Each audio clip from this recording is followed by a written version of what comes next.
Dernier film de la semaine, c'est Adoration de Fabrice Duwels. C'est un film franco-belge avec Thomas Giora, Fantine Ardouin notamment et Benoît Poelvoorde.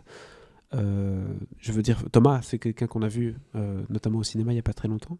Oui, dans Jusqu'à la garde. Dans Jusqu'à la garde, rien que ça. Fantine Ardouin, elle était dans le dernier film de Michael Haneke aussi. Donc déjà, du monter les marches à Cannes à 12 ans, je sais pas, 13. Du coup, comme je disais, du beau monde, un beau casting pour ce film-là. Tout à fait. Et ça raconte quoi ? Ça raconte un film un peu particulier. Pourquoi ? Parce que c'est l'histoire de Paul, un jeune garçon qui est solitaire, qui rencontre Gloria. Et Gloria, elle est un peu particulière aussi, puisqu'elle est patiente d'un hôpital psychiatrique. Et donc Paul la rencontre parce que sa mère travaille là-bas. Et ils vont tomber amoureux, histoire d'amour un peu improbable. Et qu'est-ce qui va se passer ? C'est qu'ils vont décider de s'enfuir ensemble. Ça va être la grande échappée. Pour vivre leur idylle, loin de ce monde d'adulte, ce monde de responsabilité, ce monde de problèmes, ce monde où on ne peut pas être comme on est. Il faut le monde des apparences. Et l'amour rend aveugle en plus. Et l'amour rend aveugle. Mais bon, je propose que on va pas tout dire, on va écouter la bande-annonce. Je suis pas malade, tu sais. Je sens juste quand les gens me veulent du mal. Et tu sens quoi pour moi ? T'es la personne la plus gentille que j'ai jamais rencontrée.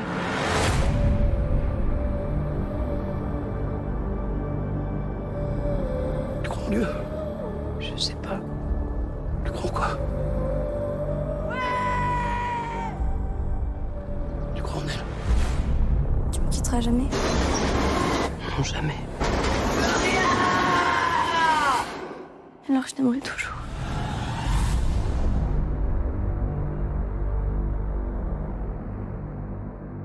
Thibaut, ce film a tout pour me plaire quand même.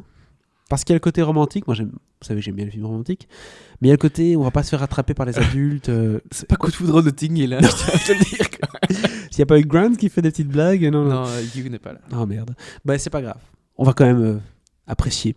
Pourquoi ? Parce que je vois dans la description du film, parce que je ne l'ai pas vu, forcément, que c'est un film thriller, notamment. Oui. Et ça m'intéresse fortement, parce qu'on pourrait croire que c'est, tu sais, le film un peu genre en mode un peu rêveur. Il s'échappe, il s'aime, Moonrise Kingdom, tu vois, dans ce style-là. Mais non, il y a le côté thriller, thriller dramatique. Explique-moi un peu d'où vient ce côté thriller dans ce film-là, où est-ce qu'il rentre en jeu ? Alors, les deux enfants vont quitter l'hôpital psychiatrique. Forcément, les adultes vont les chercher. La mère va chercher le jeune garçon, et puis les employés de l'hôpital psychiatrique vont chercher la fille. Et l'oncle de la fille la cherche, parce qu'en fait, elle pense que son oncle l'a mise là afin qu'elle ne puisse pas hériter de l'argent de ses parents, etc. Donc, elle pense que l'oncle veut juste... Il veut du mal, quoi, en fait. La foutre là, et lui faire après, être libre, en quelque sorte. Tout à fait.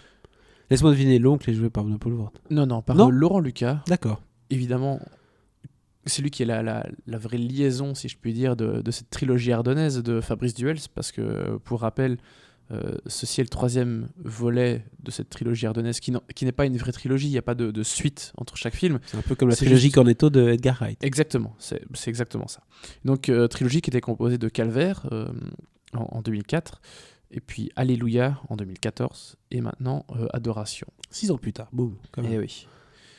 Et donc, oui, Laurent Lucas est présent c'était l'acteur principal des 2 autres films, Calvaire et Alléluia, et maintenant il a un petit rôle. Des petites apparitions. C'est lui le cornetto. Dans le 3e film. Mais ouais, c'est Laurent Lucas le cornetto de cette trilogie, effectivement. Écoute. Et donc voilà, les 2 enfants ont des poursuivants. Et donc le côté thriller vient un peu de là, mais pas que. Parce que la question est de savoir si la jeune demoiselle est vraiment folle ou non. Oui, c'est ça. Est-ce qu'ils sont amoureux ? Est-ce qu'il y a vraiment une idylle ? Ou est-ce que c'est un peu de la folie et qu'ils vont trop loin ? C'est un peu ça la question qu'on se pose, je suppose. C'est ça. En fait, Paul, il est fou amoureux d'elle, donc... prêt à tout. Elle dit un truc, elle claque des doigts, il obéit.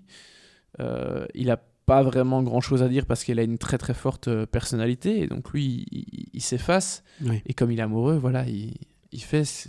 Oui, madame. Il exauce ses moindres désirs. Il prend des risques, surtout, je suppose. Il prend des risques. Et parfois, ça va loin, parce qu'à un moment, ils vont tomber sur une poule. Ils seront sur un bateau, sur une rivière, et à un moment, ils voient une poule. Ils vont prendre la poule avec eux.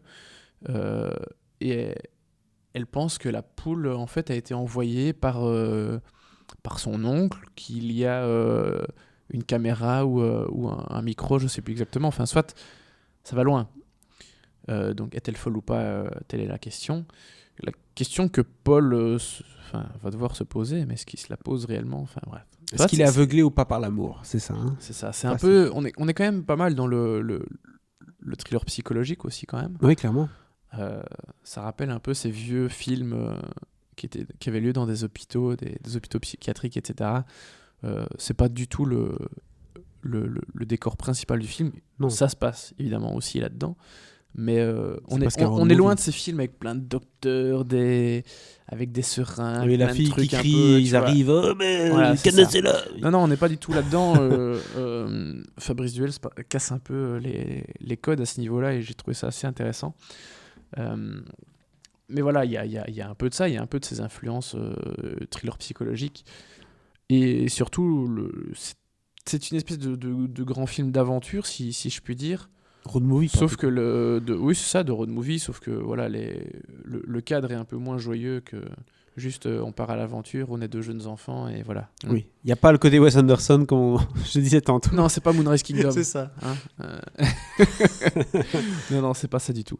On est dans quelque chose de beaucoup plus cérébral et de très cinématographique, dans le sens où voilà, le chef opérateur de Fabrice Duels depuis maintenant 2 ou 3 films, en tout cas, 2, Alléluia et donc Adoration est le deuxième, c'est Manu Dacos, qui est aussi assez connu pour sa photographie. Un régulier au Magritte aussi. Hein. Ah oui, bien sûr.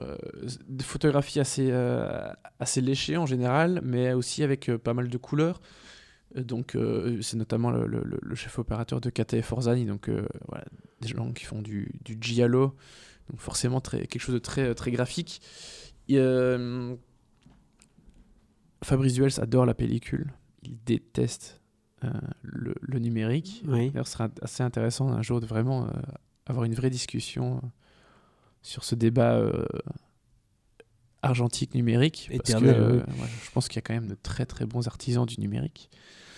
Voilà, c'est pas le débat, mais du coup, voilà, il y a une patine très particulière qui lui est propre. particulière, oui, qui convient parfaitement au film et à l'époque, même si le film est, tu sais pas trop quand il se déroule en fait. Il y a pas vraiment d'éléments de temporalité. Mais il y a un petit côté tu sais pas rétro dire ou si pas c'est maintenant, tu sais pas dire si c'était il y a 30 ans. Donc il y a des éléments en fait un peu de diverses époques qui rendent le film intemporel en fait. Oui. Ce qui est bien parce que du coup il sera pas trop daté dans 20 ans ou dans 30 ans ou dans plus longtemps que ça. Il a l'air, il a un peu ce côté vieillot mais pas daté, tu vois. Donc ça c'est top. Et évidemment il a cette patine assez superbe en fait, tout simplement. Ce grain qui vient de l'argentique, évidemment, qui est assez génial et qui contribue aussi à donner cette atmosphère et cette ambiance. Cinéma un peu ouais, cinéma bien sûr, mais aussi qu'on peut rapprocher à des films plus anciens.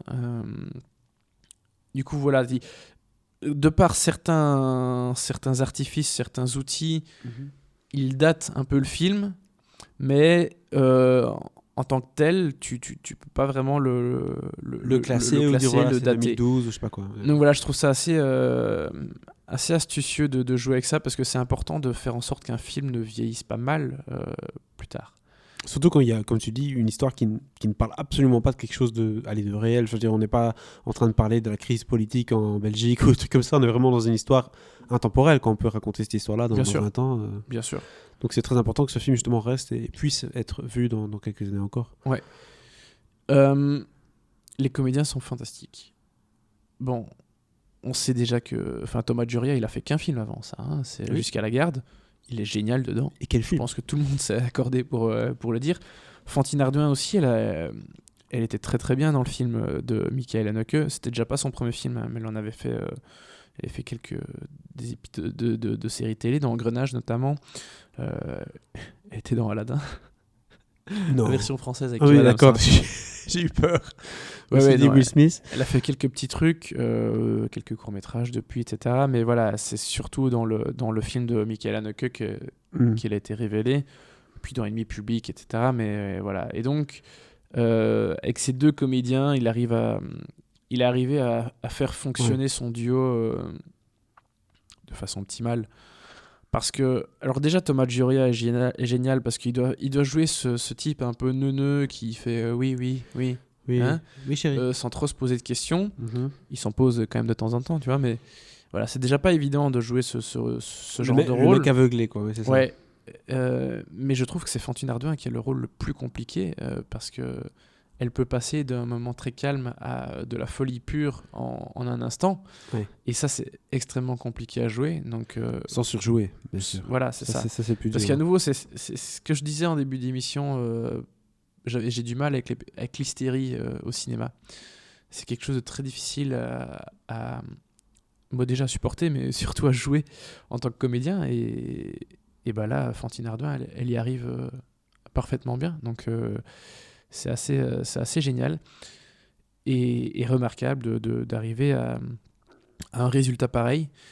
Et j'avais envie aussi de mentionner un petit peu rapidement Benoît Poelvoort, qui a un petit rôle au début. Au début, quand le projet avait été annoncé, j'ai cru que c'était le rôle principal, etc. Et puis, bon, après, tu comprends que non.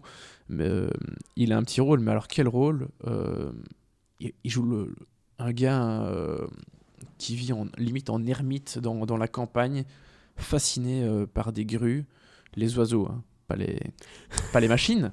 Parce qu'alors, il s'est trompé d'endroit pour habiter. Hein. Ouais, il a un énorme tatouage de grue dans le dos qui lui va super bien. Et alors au début, les 2-3 premières répliques, j'ai eu un peu de mal parce que je sais pas si c'était son accent ou je sais pas quoi, mais Oui. ça m'a un peu décontenancé. Ouais. Je me suis pas dit ouille, hein, mais j'étais un peu surpris. Et il est génial, il est absolument génial dans le film. Il joue pas très longtemps, mais je trouve que c'est un des plus beaux rôles qu'il a eu ces dernières années, ça c'est sûr. Wow.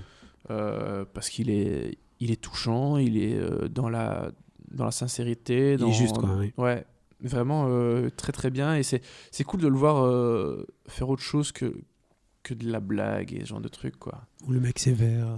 Ouais, mais en général, dans tout ce qu'il fait, il y a des moments de comédie. Ici, il n'y en a pas. Ok. Donc Et il est juste génial dans un rôle dramatique. Du coup, tu lui donnes combien Adoration? Parce que je pense que tu as adoré ce film. Un bon 3 étoiles. 3 étoiles. C'est pas le film de Fabrice Duhalès que je préfère. Je crois que je préfère Alléluia. Mais je trouve que c'est son film le plus abouti, le plus maîtrisé. Vraiment. C'est une très très belle œuvre qu'il a faite là. Rendez-vous au Magritte 2021. Certainement. Certainement. Vu qu'on t'en parle. Et vu le casting aussi. Voilà. 3 étoiles pour Adoration. Ceci termine notre semaine.